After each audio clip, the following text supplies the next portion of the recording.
On Thursday, I was able to go with my doctor and take her to the eye doctor for that, back to school yearly eye exam. Make sure she can still see. So we got done at the eye doctor and everything went good. And I asked her if she'd like to go and have lunch with me, like a daddy-daughter date, just the two of us. We'll sit down somewhere nice and just, talk about life and boys, stuff like that. So I said, babe, we can go anywhere you want to go. You just name the place. So she picked where she wanted to go. And so if you don't know this about me, I am very, very directionally impaired. So we've lived here 3 years. And I know how to get to my house and to the church, to the school, to HEB, and to all the eating places in Livonia. Besides that, I got nothing. So literally, I've been to the hospitals around here dozens of times. I have no idea how to get to any hospital right now. If you said get in the car and drive there, I literally could not do it. So every time I go into San Antonio, it's like the first time I've ever been there. So we use the GPS, we type in the address, 1.6 miles, 6 minutes to get there, no problem. So we get on the highway, and sometimes our GPS has a multiple personality disorder. And so sometimes it's like the ultra-prepared GPS. Other times it's the last-minute GPS. So sometimes it says, you're going to make a right turn in 74 miles. And you're like, hey, thanks for the heads up, but maybe you should tell me a little bit closer. The other times, the exit's over there where the door is, and we're in the far left lane with 18 million cars in between us. And as you pass the exit, it says, make a right turn now. You just missed it. Recalculating. So on this day, it was the short-sighted GPS. So we're going down the freeway. I have no idea where I'm going. I'm not making this up. I really do not know how to get anywhere. So we're going down, and so it's saying, you need to exit here. I didn't catch it, so I'm going to exit here. I didn't catch it, so then I'm really prepared. I'm waiting, and I just barely missed the exit. Just barely.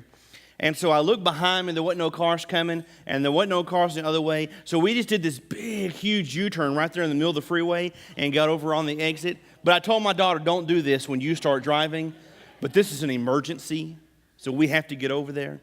So we got off on the exit. So that was a win, but I'm aggravated. I'm not irritated. I'm not really upset. I have semi-peace in the valley.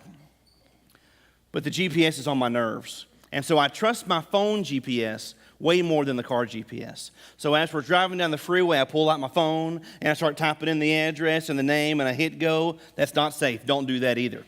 And so now I got my phone and so I'm prepared. It's going to get us there. No problem. And the most wonderful thing happened. The car GPS is talking to me and my phone GPS is talking to me and I can't get the car one to shut up. I'm hitting all the buttons. I'm telling delete destination, stop talking to me. So now I got two GPSs both talking to me, and I can't really understand what either one of them are saying, and I still have no idea where I'm going. We're driving down the road. Finally, we see the place, okay? No problem. We see it. We can get there. We pull in the parking lot. That 1.2-mile trip that was supposed to take 6 minutes was more like a 7.3-mile trip that took 24 minutes. That's okay, though. I'm about to have a nice lunch with my daughter. We're going to sit down and enjoy this. We pull up in the parking lot. There's nobody there. But it's early, so I'm thinking, this is good. Fresh food. Nobody's spitting the salad bar. Everybody's going to be in a good mood because they just got there. And we pull up, and here's the sign next to the door. And so it says Monday through Thursday, 3 to 10. And it was 11:30 on Thursday. So they're closed. So I just sat there for a minute, and the peace in my valley's gone, okay? Major leak, I'm looking for gasoline in the valley because I'm about to set that dude on fire. It's okay. It gets better. Wait for it. It's coming. I say, well, babe, obviously, even though we just spent, the last 45 minutes of our life trying to travel 1 mile across town, we are not going to eat at this location today. What would be your second choice? She knew right away, let's go eat here. No problem. Here's the best news, okay? The second choice was in the parking lot of the eye doctor. We could have walked to the other place from where we got out of the eye doctor. This was like the epitome of how not to spend your Thursday afternoon 101.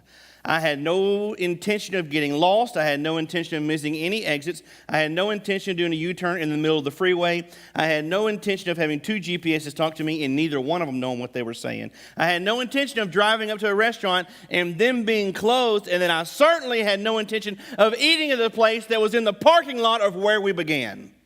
How not to date your daughter 101. And so many times in life, that's what we need. I need somebody to tell me exactly what I don't need to do. Okay, give me a 101 class. Don't do this. And today, Jesus gives us a 101 class on exactly what we need to do if we're going to be salt and we're going to be light. If you have your Bible, turn to Matthew chapter number 5. We're going to look at verses 13 through 16 today. The teachings of Jesus in our Written in Red series as we look at the Sermon on the Mount. What do we need to know about salt and about light? This is the first thing. We need to know the reason for salt. Do you have any items in your house, maybe in the kitchen or your utility room, maybe it's out in the garage or the shop, and you have no idea what the purpose of this tool or utensil is, but you have a purpose for it? So I don't know what it was meant to do, but this is what I use it for. So like, this thing is strange looking. I've never seen one, but it's great for, smashing out biscuits. So that's what I use it for. I don't know what this thing's supposed to do, but it helps me open up jar lids. So I use it for that. I don't know why they made this, but it's great for blowing up gopher. So I stick it down there and it does really good. I don't have any idea what the purpose of this is, but here's what I use it for. There was an article I read this week about a man. He was given a gift 25 years ago by one of his friends. It doesn't say the nature of the relationship, doesn't say what he told him when he gave them this gift, but the man found himself in a similar circumstance. And so here's a picture of this gift that he was given. I have no idea what this is, but the man thought, it has a really great handle. It's solid as a rock. It's heavy. It has a big handle on the top of it. So for 25 years, he used this to crack walnuts. Makes sense, right? Big metal crack. Who knows how many thousands or tens of thousands of walnuts he cracked with this utensil. Come to find out, he got this paper in the mail, and the government was looking for these items over in China because this is actually an antique Chinese hand grenade. Fantastic. What could be more wonderful than using a hand grenade to crack open walnuts for 25 years? See, he misunderstood the purpose of this tool because he did not know. We don't want to misunderstand what Jesus has to say about us being salt. Verse 13. You are the salt of the earth. You are. So it's not saying, hey, some people, or maybe just my disciples, or that fellow over there with the robe that has all the sweat rings, you are the salt of the earth. No. You. Everybody, believers in Christ, you are all the salt of the earth. Not were, not could be, not used to be, not might be, but you are, period, present, going forward. You are the salt of the earth.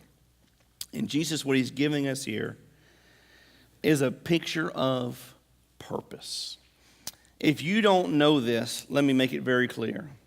We live in a world filled with people who are so desperately searching for their purpose. If you don't believe that, go look on Facebook and see how many people are always on there saying, I just wish I knew why I was here. What am I created to do? What is my reason? What am I supposed to be living for? What is the goal? Years ago, Rick Warren wrote the book, The Purpose-Driven Life. Yet it sold over 30 million copies because people want to know, what's my purpose? And why am I here? And so Jesus says, I want to give you a picture of what your purpose looks like. You are the salt of the earth. And salt has two purposes. Number one, salt is used to season. It is distinct. It is recognizable. Today, somebody in this room will go eat lunch, and they will bring out some chips and some salsa to your table. And you will be eating with a family member or a friend who likes to eat a few chips with their salt. And so they take the lid off the salt jar and just pour it on there. And when you taste that first, powdered chip in salt, and it's in your mouth, you crunch it, and you go, there's no question in your mind, I wonder what's all over this chip. It has this distinct flavor. Is it, garlic or onion? Oh no, this is salt. There's no mistaking it. Years ago, I was at a church picnic, and they had all these containers of homemade ice cream. Oh, that's from the glory of heaven. So I had this big bowl of homemade ice cream, and my first bite that I took, there was a humongous piece of rock salt in that bite. Now, if you've never experienced that glory, first it feels like your teeth's going to break off in your mouth. And then you have this horrible, bitter salt taste, and you go, oh! But there's no part of you that goes, I wonder if that was a walnut.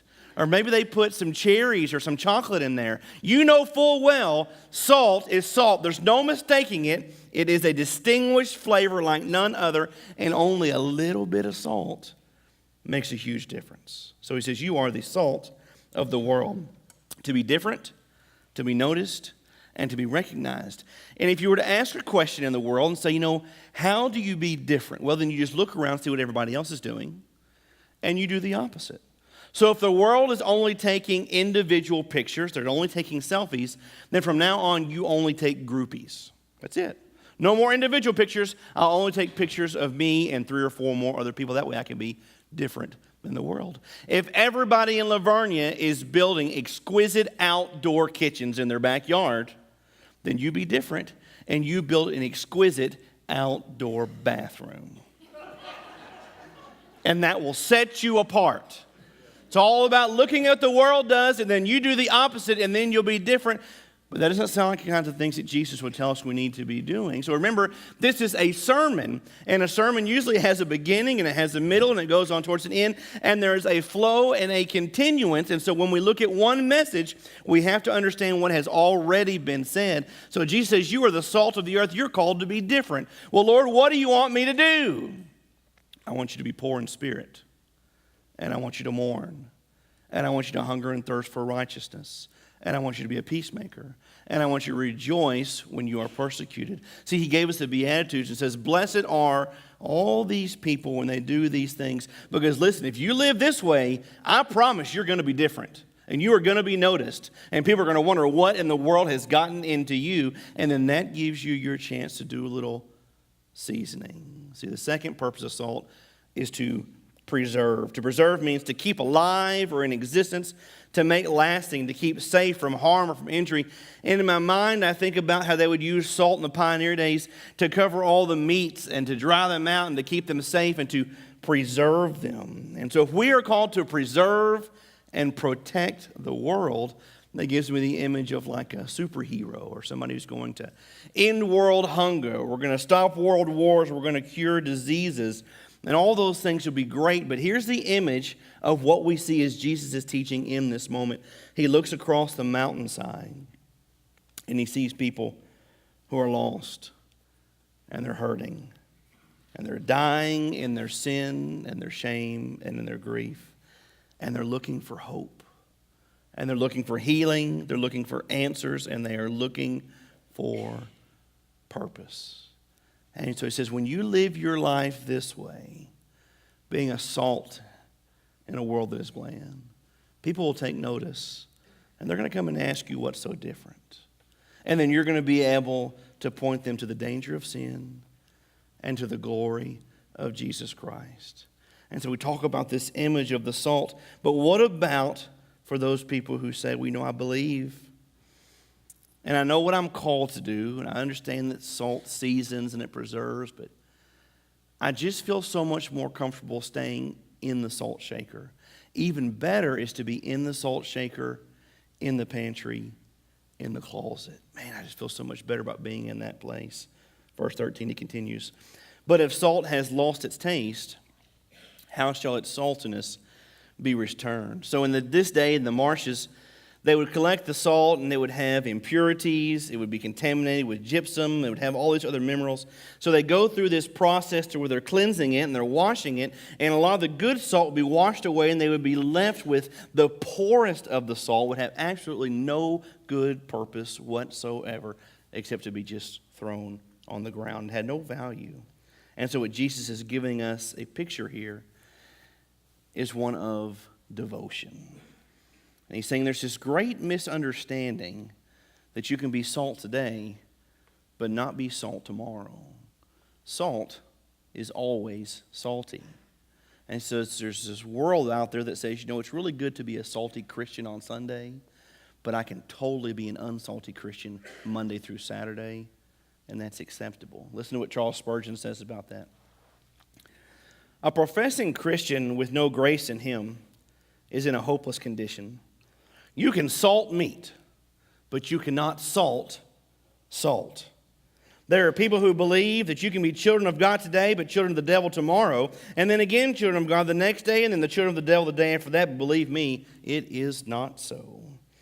If the work of grace be really wrought of God in your soul, it will last through your whole life. And if it does not so last, that proves that it was not the work of God. Salt never loses its ability to influence. Good trees bear good fruit.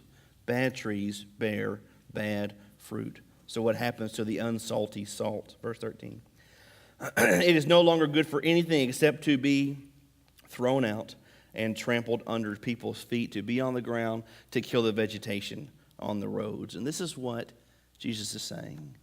You have purpose in this life. You have purpose being in this room here today. You are called to season and to preserve.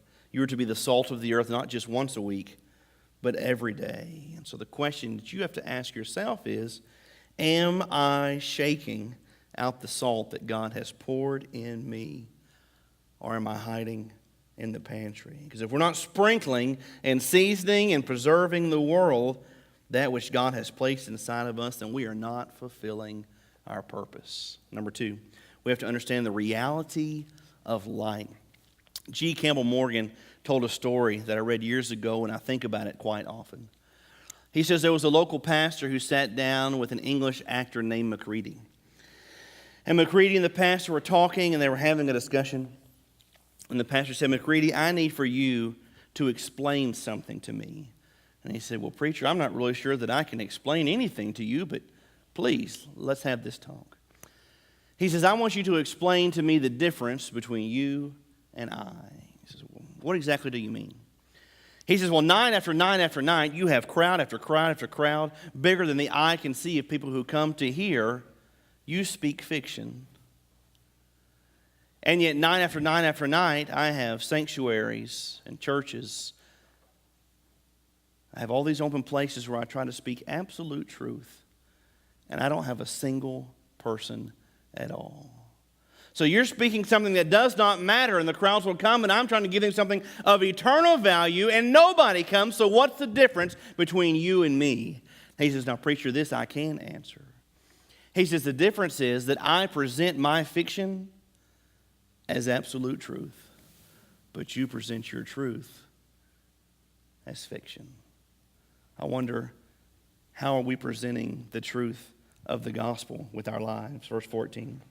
You are the light of the world. You are, not were, not was, not could be, but you are, period, the light of the world. Preacher, I know all about light.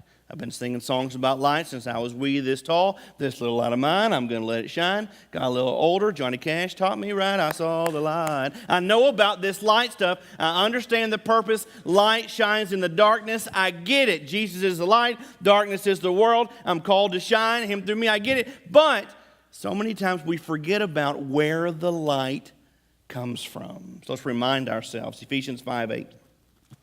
For at one time you were darkness. Notice that, not in darkness. You were darkness. But now you are light in the Lord. Walk as children of the light. John 8:12. Again, Jesus spoke to them, saying, I am the light of the world. Whoever follows me will not walk in darkness, but they will have the light of life. 1 John 1:6-7. If we say we have fellowship with him while we walk in darkness, we lie and do not practice the truth. But if we walk in the light, as he is in the light, we have fellowship with one another. And the blood of Jesus, his son, cleanses us from all sin. Whenever you watch a talent show, you hear people say, you have such a great light about you. You are shining bright like a diamond. The way that you sing or the way that you dance, the way that you perform that trick, all these skills and these abilities, they just make you shine. And woo, we take all that credit and it feels so good to the flesh. And Jesus says, be not mistaken here. We are called to shine in this world. But it has nothing to do with our talents or our abilities, but has absolutely everything to do with the light that Jesus has placed within us. That's what we're called to shine. The expositor is saying, this is what it means to be the light of the world. It means that we represent purity instead of filth, truth instead of error, knowledge instead of ignorance, and presence instead of abandonment. But too often we try to shine bright for ourselves, and our batteries run out, our power supply goes dim, we find ourselves dark, alone, and miserable. So if I'm called to be this light, and I only have this light through Jesus, where exactly am I supposed to be shining? Verse 14. You are the light of the world, a city on a hill. It cannot be hidden. So he gives this image, and the city would be sitting high upon a mountain, and it would be made of white limestone. And so during the day it would shine, it would reflect, and then at night as the sun would go down, that same city would be sitting on that hill. And in the darkness of the night you would see all of the candles and all the windows and all of the lights. And there is no covering it, there is no mistaking it, there is no hiding it. You would know full well, oh, that city is shining in the day and that city is shining in the night. He says, that's you. You're supposed to shine. Romans 2:19. You yourself are a guide to the blind, a light to those in the darkness. Philippians 2:14. Do all things without grumbling or questioning, that you may be blameless and innocent, children of God without blemish in the midst of a crooked and twisted generation, among whom you shine as lights in the world, holding fast to the word of light, so in the day of Christ I may be proud that I did not run in vain or labor in vain. He says, you are my light in this world of darkness, and I will place that light within you, and I will put you in the place where you are called to shine. You know, I get it. I understand. Shine bright like a diamond. Jesus is within me. Shine out. I don't want to shine. I don't like to shine. There's churches on every corner. Why can't the church shine? There's a whole lot more people there. They'll shine better than I will. Let the church, there's missionaries, there's evangelists, there's pastors. They can shine. I got it. There's the Bible. Let the Bible shine. I don't want to shine. Let the Bible shine. Listen to this. Charles Spurgeon, my favorite. The Bible is not the light of the world. Hurts my feelings a little bit. The Bible is not the light of the world. The Bible is the light of the church. And the world does not read the Bible. The world reads Christians. So you are the light of the world. The reality is that I think we know we're supposed to shine for Jesus. But instead of being a city on a hill, we're often a salt shaker in the pantry, and that's not where we belong. A city on a hill cannot be hidden. God did not place us here to hide in a cave. Verse 15. Nor do people light a lamp and put it under a basket, but on a stand, and it gives light to all in the house. So Jesus is the master teacher who always gives a picture of exactly what he's talking about. Very few times in my life have I been without power, maybe during a hurricane or a storm, but we are spoiled to the fact that we can walk in any room and we can flip a light switch and we can see anything that we need to see. But during those times in your life that you have been without power and you walked into a room and it was total darkness, it's a little bit scary. You usually bump into something and hurt yourself. You can't see. You feel disoriented. It's not fun. It's not comfortable. So back in this day and time, no solar power, no flipping switches. It's dark, folks. They walk inside and they can't see nothing till somebody lights the lamp. And when they light the lamp, they don't put it on the ground to where it only illuminates a little bit like this. Could you imagine all the street lights that are outside if they only put them 1 foot off the ground? Well, that wouldn't make much difference.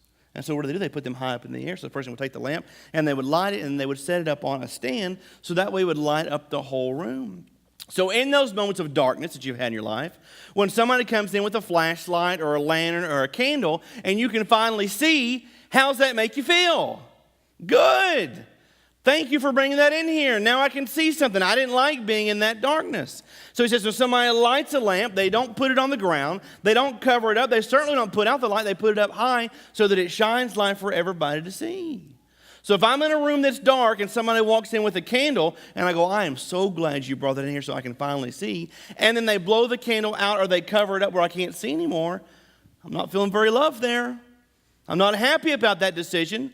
I'm going to say, what's wrong with you? That's the dumbest thing I've ever seen. We all need the light. Why would you ever even think about covering it up? And then yet so often we have this great light in Jesus. And we have this great salt that seasons and preserves. And we hide it in the pantry where we keep our light covered up. Why on earth would we ever do something like that? Maybe because we're afraid of what it would do to our lives. If I really shine, I really live like this, I'm going to be persecuted. I'm going to be outed. I will lose some of my friends. I might lose my job. Things will change, and I don't want things to change. Maybe it's about fear, or maybe it's just about selfishness. And we say, this is my light that Jesus gave to me, and I don't want anybody else to have it. If we are not shining bright, we are taking our light and covering up, we are not living like a city on a hill like Jesus has called us to. Number 3, we have to know why we shine. The Redeemer to praise, verse 16. In the same way, let your light shine before others so that they may see your good works and give glory to your Father who is in heaven. Let your light shine the same way that a city on a hill cannot be hidden, and the same way that you do not light a lamp and then cover it up or put the flame out, in the same way that salt is salty, that it preserves and that it seasons. In the same way, this is how you are supposed to live your life. But why? Why do we shine? Why do we season? Why do we preserve? So that people can see our good works. Well, it sounds to me like Jesus wants us to have the big head. Where everything that we do is only so people can see us do it and they can know that we have good works in our life. So it must be that our good works save us. Lord, have mercy. No. There's not enough good works that we could ever do to save ourselves. Well, then why does he want people to see our good works so that we can point them towards Jesus? He says that's why you're different. That's why you look at the Beatitudes. That's why you are blessed when you are poor in spirit, when you mourn, when you're hungry and thirsty for righteousness, when you're a peacemaker. You are blessed in that life because people are going to notice there's something different about you. And then when they come to you, you're able to give glory to God for the work that he has done in your life. 1 Peter 2:12. Keep your conduct among the Gentiles honorable, so that when they speak against you as an evildoer, they may see your good deeds, and what's the result? They praise you, they glorify you, they put you as a superstar on Facebook, negatory. They may glorify God on that day. And I think so many times we want to shine. I want to be a light in the darkness, but preacher, sometimes I feel like I'm the only light in my house. I'm the only light at the workplace. I'm the only light in my community. Sometimes you may feel like you're the only light in your church. And I just don't know what difference I can make because I'm just one light. Robert Alden says, there is not enough darkness in all the world to put out the light of even one small candle. And so even if you have to shine alone, you shine bright. There was a video that I saw this week, and it's a mother and she has 2 children, and she's trying to teach them how to dive in the swimming pool. And so she bends her legs, and she's telling them, put your hands out here, and whoosh, she dives. Beautiful, straight in the water, just how a dive is supposed to look. And then her children, they follow suit, and here's what that looks like. So remember, mom jumps off, perfect dive. Here goes son number 1. Kind of close. Son number 2. Let's watch it again, just in case you missed it. Mom shows them how to dive. Son number 1, kind of there. Son number 2, okay. See, somehow we lost the example from 1 to 2 to 3. And so I laughed at this video. And the Lord gave me a picture in my mind of these people who were sitting on the mountainside and Jesus is teaching them. And he's saying, this is what it looks like to be salt. And this is what it looks like to be light. And I believe that there were people that were sitting on that mountain that really showed an example of being salt and being light. But somehow, from generation to generation, And from year to year, we get a little bit further away from the truth and from the example that was set before us. And so what started off as an example of a perfect dive came into a halfway dive, came into a belly flop. And our example of what is to be salty goes into semi-salty to not so salty to hiding in the pantry and not salty at all. And the example of this is what it looks to be light becomes dim and dimmer until finally it's darkness. And so maybe today we need to just be reminded of what it looks like to be salt and light. You are the salt of the earth, which means you season and you preserve. The reality of the light is that if Jesus is our Savior, we don't hide in the cave and we don't cover up our light, but we shine very brightly for Him.